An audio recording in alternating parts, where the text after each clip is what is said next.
Vous avez certainement vu cette histoire d'un syndicat, en fait de syndiqués, devrais-je dire, qui ont carrément vandalisé là, les bureaux d'un sous-traitant de métro, terrorisé un peu quand même, faut le dire, là, les employés de ce sous-traitant. Isabelle, Mais c'est un quand bon même, mot. ouais. Ah oui, oui, parce qu'ils ont fait du grabuge partout, là. Il y a des employés qui sont restés traumatisés. Il y a des gens qui ont utilisé le mot « c'était anarchique ». C'est 45 employés qui ont été victimes de ça. Ils voient les syndiqués arriver puis tout péter les articles de bureau. Et ça fait suite, rappelle-toi, on en parlait il y a quelques semaines, aux grabuges qui ont été faits au métro Richelieu aussi, le fournisseur alimentaire. Il y avait à peu près 200-300 individus qui ont été attaqués, alors qu'on parle de difficultés à se nourrir, on parle de prix à l'épicerie, puis on continue de faire ce saccage-là. C'est quand même particulier. Ouais. Je vais quand même dire, moi, tu sais, je veux pas trop... mais une grève qui fonctionne, c'est une grève qui dérange, on va se le dire. Fait que, tu sais, souvent, on appelle à ce qu'il se passe rien puis qu'on fasse le petit piquet. Bon, ceci dit, c'est là où on est comme au-delà de la ligne que je pense qu'il faut tirer collectivement. Tu sais, dans ce premier cas, il y avait du sabotage là, de freins de véhicules. Tu sais, il aurait pu y avoir des morts, là, carrément, tu sais, terroriser, je pense que le mot est bon. Là. Je veux pas, c'est pas du terrorisme, là, mais il y a du monde là, qui sont évanouis. Je veux dire, c'est bizarre parce que pour moi, les syndicats qui se revendiquent quand même du droit des travailleurs, de tous les travailleurs, ben là, d'aller terroriser d'autres travailleurs, c'est comme, ben là, tes travailleurs à toi sont-ils plus importants que ces travailleurs à lui? Je sais pas, il me semble que tous les travailleurs sont importants. Là. Puis on n'arrête pas de dire que ta liberté arrête quand ça brime celle de l'autre, voilà. Il y a un peu ça. Puis on ajoute aussi à ça les fameux collants qui ont été apposés là, sur les véhicules de la STM. Ça va coûter plus de 100 000 $ à retirer. Qui va payer la facture? Parce que ça aussi, c'est un moyen de manifester leur colère. Mais après ça, qui paie au bout de la ligne? Toutes sortes de bonnes questions qu'on voulait aborder avec Marc Ranger, qui nous fait le plaisir d'être avec nous en studio. Marc, vous le connaissez, c'est un ancien directeur québécois du syndicat canadien de la fonction publique. Bonjour, Marc. Bonjour, merci. Je suis content d'être avec vous. Mais nous aussi, on est contents. Tu réagis comment à ces actes de vandalisme-là? Bien, premièrement, quand je l'ai lu, j'ai pensé que j'aurais un coup de fil de votre part. Bon, tu nous connais bien.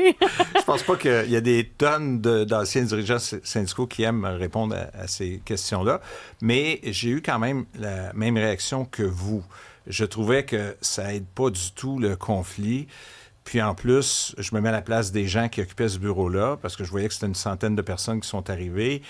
Tu ne sais pas ce que les gens vont faire.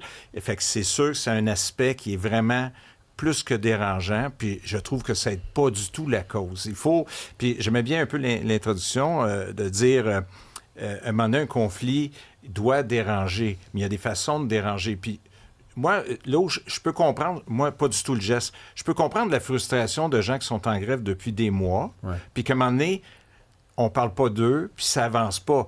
Mais c'est pas une bonne façon de faire parler de nous par ces gestes-là. As-tu des exemples de causes qui ont été réglées avec la violence, de conflits qui ont été réglés avec la violence? J'en ai pas en tête, là, j'en ai pas. Mais c'est sûr qu'à une époque au Québec, c'est pour ça qu'il y a eu les lois du travail qui sont venues. Il y avait des conflits qui étaient très, très durs, très violents. Il y a même eu des morts, il y a eu un usage d'armes à feu, et c'était souvent par des services de sécurité. Donc, il y a des lois qui ont essayé de ramener un équilibre pour que le rapport de force entre les parties soit correct. Là, on est dans une période au Québec où il y a quand même des transformations, mais ça n'a rien à voir avec ce conflit-là. Le ministre Boulay a passé des lois qui resserrent le recours à la grève, mais dans ce cas-ci, ça n'a pas d'impact parce qu'ils sont en grève et la loi n'a pas influé là-dessus. On voit ce que les leaders syndicaux ont fait, d'ailleurs, à M. Boulay par rapport à ça. Là.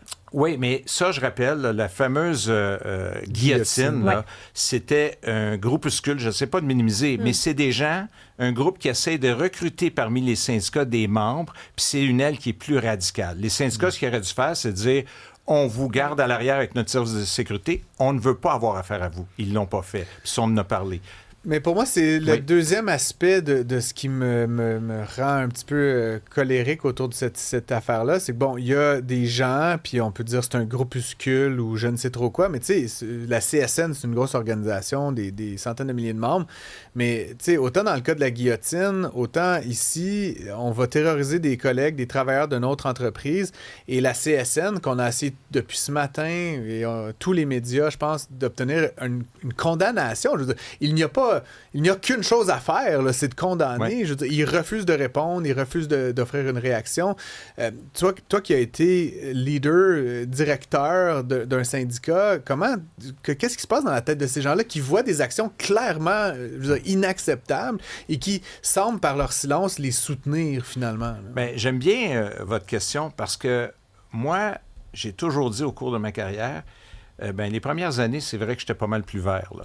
Mais quand j'ai commencé à prendre de l'expérience, j'ai toujours dit, tu dois faire face à la musique. S'il y a des mauvais gestes qui ont été posés, parce que les médias, je disais à mes gens, tu peux pas juste faire affaire avec eux quand ça fait ton affaire. Tout d'un coup, tu as un message à passer. Quand ça va mal puis ça brasse, il faut que tu prennes la chaleur, il faut que tu sois capable de dénoncer puis de prendre la parole. Fait que moi, je dirais aujourd'hui ce que je disais à l'époque, il devrait faire une déclaration, il devrait se dissocier de cette activité-là. Puis quand je disais groupuscule, je parlais de la guillotine, un mouvement plus radical. Mais ici, c'est pas un groupuscule, c'est un syndicat de la CSN.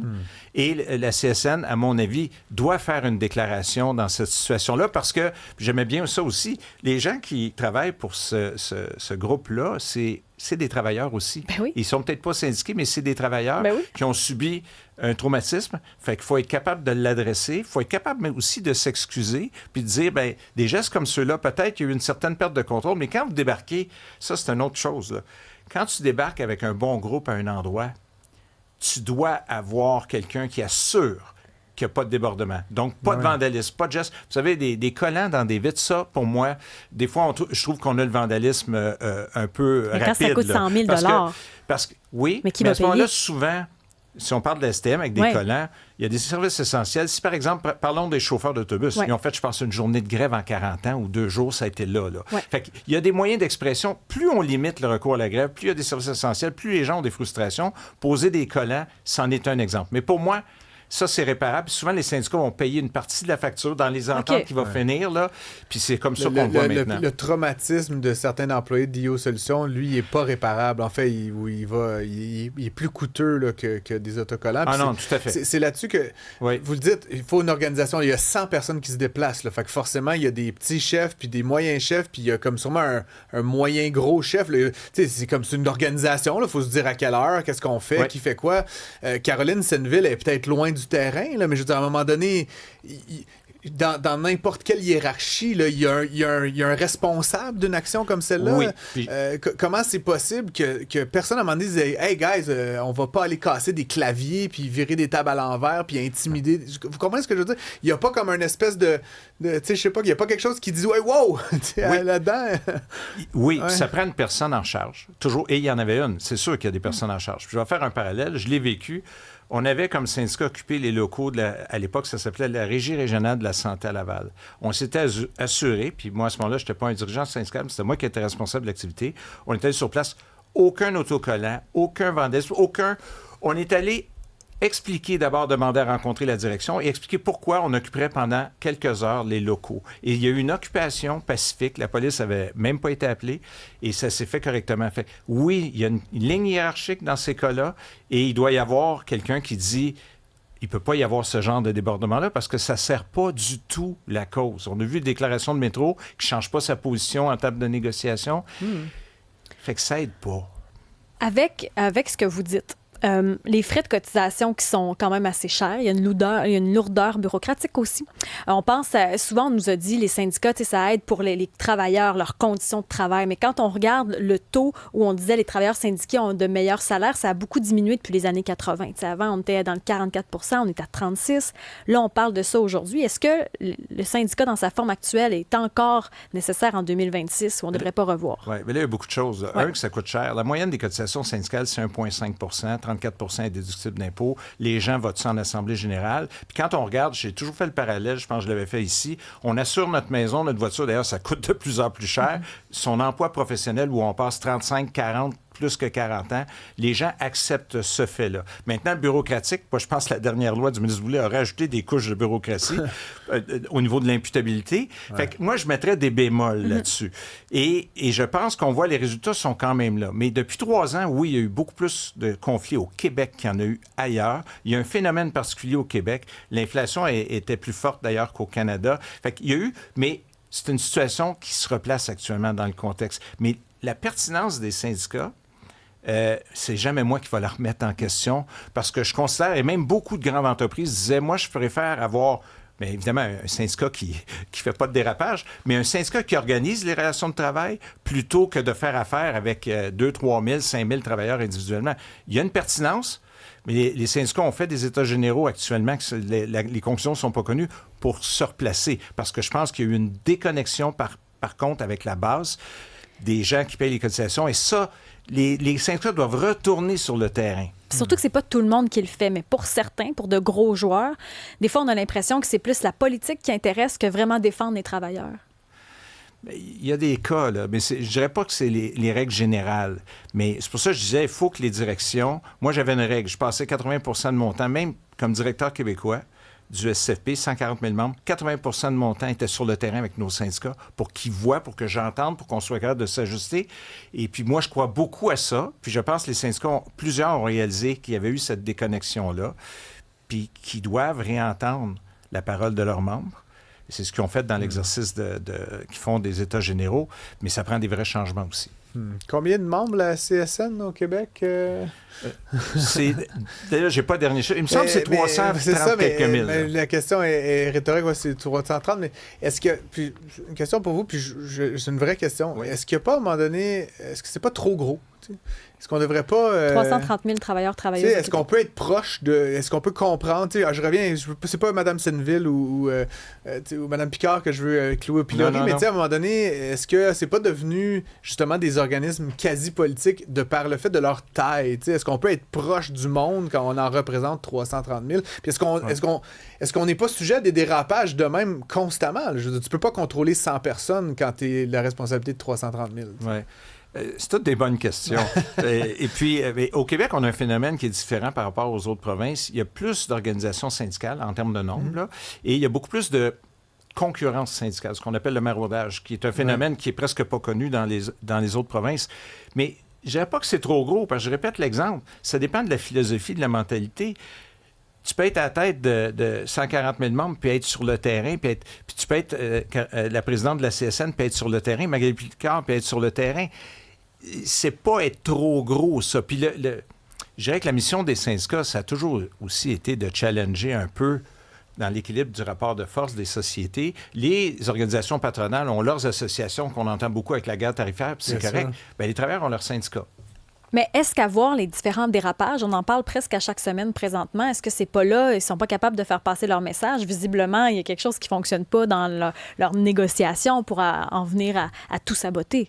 Mais encore là, peut-être que vous m'aimerez pas, là, mais il n'y en a pas beaucoup de dérapages sur l'ensemble des dossiers qu'on a. C'est pour ça que je répète, à la STM, il y a eu l'entretien, qu'il y a eu des conflits difficiles, mais il n'y a pas eu de dérapage. Il y a eu des recours à la grève. Les chauffeurs d'autobus, c'était exemplaire, à mon avis, exemplaire. 40 ans, puis là, c'était les premières grèves, puis tout le monde criait. Fait que des dérapages, il y en a très peu, et c'est pour ça qu'ils doivent être condamnés fermement par les dirigeants syndicaux pour montrer qu'on ne veut pas de ça.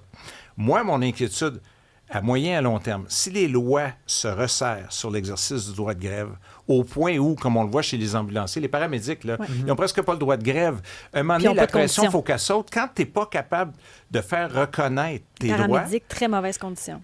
Oui, puis il faut qu'ils assurent. Ils ne peuvent pas faire la grève. Là. Ils peuvent juste faire de la grève administrative. Fait que c'est sûr que le presto... Fait que moi, je dis juste, si au Québec, on resserre trop les lois du travail, on va vivre des conflits qui vont être beaucoup plus durs. La marmite va exploser. La marmite va sauter. Ouais. Mais il n'y avait pas de raison qu'elle saute chez Métro, dans le sens qu'ils exercent leur droit de grève. Peut-être qu'ils ne faisaient pas assez parler d'eux, mais c'est pas la bonne façon. Puis en même temps, je pense au port de Montréal, à celui qui s'est enlevé la vie aussi à cause des pressions. Il y a cette histoire-là aussi qui fait mal.